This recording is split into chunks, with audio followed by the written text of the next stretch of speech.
नमस्कार, मैं हूं अर्चना। आप देख रहे हैं प्राइम टी। वक्त हो गया है हर शहर प्राइम रिपोर्टर का।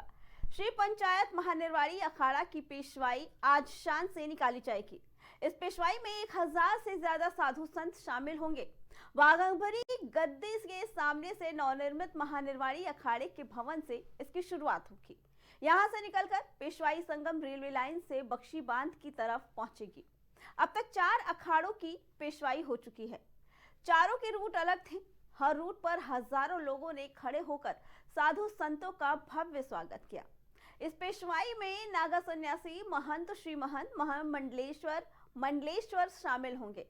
नागा सन्यासियों का कर्तव्य लोगों के लिए आकर्षण का केंद्र रहा है।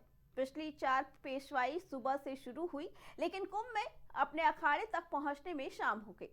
इस अखाड़े की भी संभावना है कि पहुंचने में शाम हो जाएगी।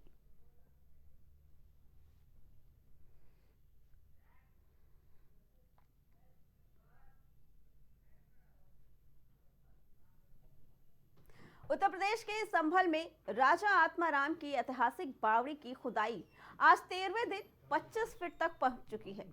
इस दौरान बावड़ी की दूसरी मंजिल का गेट सामने आ गया है। इसके बाद भारतीय पुरातत्व सर्वेक्षण की टीम ने अंदर एंट्री सर्वेक्षण किया। सर्वे में दौरान उन्होंने कुछ खतरे के भी संकेत मिले हैं। एसआई की टीम ने जब अंदर सर्वे किया तो बावड़ी की दीवारों की कमजोरी, मंजिल के नीचे रेत और ऑक्सीजन की कमी जैसे संकेत मिले हैं। इन स्थितियों को देखते हुए एसआई ने मजदूरों को दूसरी मंजिल के अंदर जाने से रोक दिया है और खुदाई में सावधानी बरतने के निर्देश दिए। संभल के चंदौसी में ऐतिहासिक बावड़ी की खुदाई आज 13वें दिन है। अब तक 25 फीट तक मिट्टी निकाली जा चुकी है। इसी के साथ राजा आत्माराम की बावड़ी की खुदाई दूसरी मंजिल दिखाई देने लगी। दूसरी मंजिल के गेट से मलबा हटते ही एसआई की टीम मुंह पर रुमाल बांधकर अंदर घुसी और सर्वे किया। इसी पे आगे जानकारी देने के लिए हमारे साथ हमारे संवाददाता अब्दुल जुड़ चुके हैं। अब्दुल, दूसरी मंजिल की खुदाई शुरू होने वाली थी, लेकिन सर्वेक्षण में पता चला कि अंदर कुछ खतरनाक चीजें भी हैं, जैसे ऑक्सीजन नहीं है और इन सारी चीजों की कमी है, जिसकी वजह से मजदूरों को अभी रोका गया है। क्या कुछ पूरा मामला है, बताइए। आज बावड़ी की खुदाई को लगातार 13वां दिन है और 13वां दिन में लगभग 25 फीट से ज्यादा की इसमें खुदाई हो चुकी है। अगर आज की बात की जाए तो लगातार इसमें खुदाई जारी थी, लेकिन अचानक से उसमें से कुछ धुआं निकलने लगा। कार्बन मोनोऑक्साइड बताया जा रहा है कि इस तरह का धुआं निकलने लगा। उसके बाद जो टीम की जो खुदाई कर रही थी उसे रोक दिया गया। इसके बाद आर्कियोलॉजिकल सर्वे ऑफ इंडिया की टीम वहां पर पहुंची और पहुंचने के बाद उसने जो स्ट्रक्चर था उसका मुआयना किया और स्ट्रक्चर से मुआयना करने के बाद कहीं ना कहीं जो वहां पर मजदूर जिस तरीके से काम कर रहे थे उन्हें हिदायत दी गई है कि यहाँ पर एहतियातन तौर पर काम किया जाए, क्योंकि मस्जिद का जो वो माफ कीजिएगा जो बावड़ी का जो स्ट्रक्चर है वो कहीं ना कहीं इस तरह से दिखाई देता है कि कहीं ना कहीं उसके धंसने की भी आशंका जताई जा रही है। तो मजदूरों को कहीं ना कहीं वार्निंग दी गई है कि एहतियात के तौर पर इस पर काम करेंगी। जी अब्दुल, काफी समय से जमीन के अंदर ये बावड़ी थी जिसका किसी को पता भी नहीं था। क्या इस वजह से ये कमियां सामने आई हैं, जिसकी वजह से दीवारें कमजोर हो गई हैं, ऑक्सीजन की कमी हो गई है? क्या कुछ वजह रही है? जी, यकीनी तौर पर जिस तरीके से ऐतिहासिक बावड़ी बताई जा रही है, वो बताया जा रहा है कि लगभग 150 साल पुरानी ये बावड़ी है और बावड़ी होने के बावजूद इसका सेकंड फ्लोर और थर्ड फ्लोर था, जिसका थर्ड फ्लोर की खुदाई अब लगातार जारी है।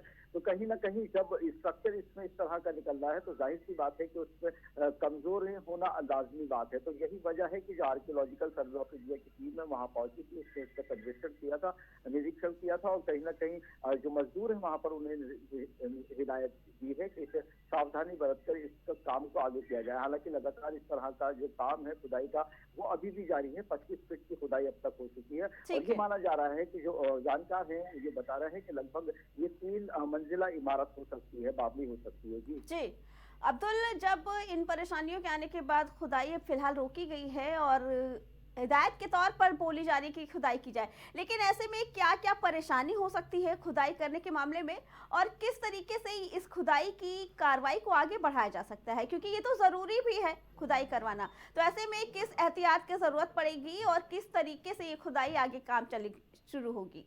जी जी बिल्कुल। देखिए, जिस तरीके से वहाँ पर मजदूरों की तादाद थी, उस मजदूरों की तादाद को मुझे लगता है कि अब कम किया जाएगा, और जी। जो तेजी से इसमें काम किया जा रहा था, उस तेजी से काम न करने के बाद हिदायत के साथ, एहतियात के साथ उसकी खुदाई लगातार की जाएगी, क्योंकि ये संभल ऐतिहासिक शहर है और इसमें 150 साल पुरानी बावड़ी बताई जा रही है।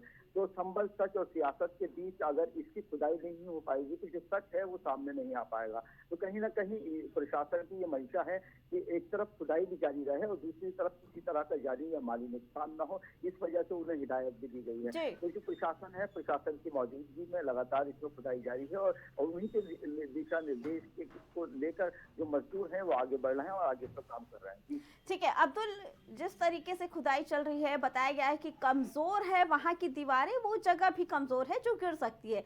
ऐसे में क्या प्रशासन की तरफ से वहां के आसपास के जो स्थायी लोग हैं उनको भी कोई निर्देश दिए गए हैं? जी, जाहिर सी बात है, जिस तरीके से बावड़ी का जो स्ट्रक्चर है पूरा, और वो काफी साल पुराना स्ट्रक्चर बताया जा रहा है, तो जाहिर सी बात है उसमें कमजोरी आना आम बात है। अच्छा, उसके अलावा अगर आसपास के लोगों की बात की जाए तो आसपास के लोगों को निर्देश दिए गए हैं कि एहतियात के तौर पर आप सावधानी बरतें।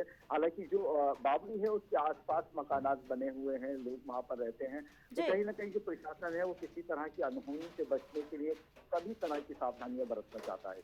ठीक है जी अब्दुल, आपका बहुत बहुत धन्यवाद। तो एक तरफ जहां बावड़ी की खुदाई चल रही है और अब तीसरी मंजिल पे खुदाई चालू हो गई है, लेकिन वहीं ये सर्वेक्षण के जरिए पाया गया है कि वहां की दीवारें कमजोर हैं, इसलिए फिलहाल खुदाई को धीमा कर दिया गया है।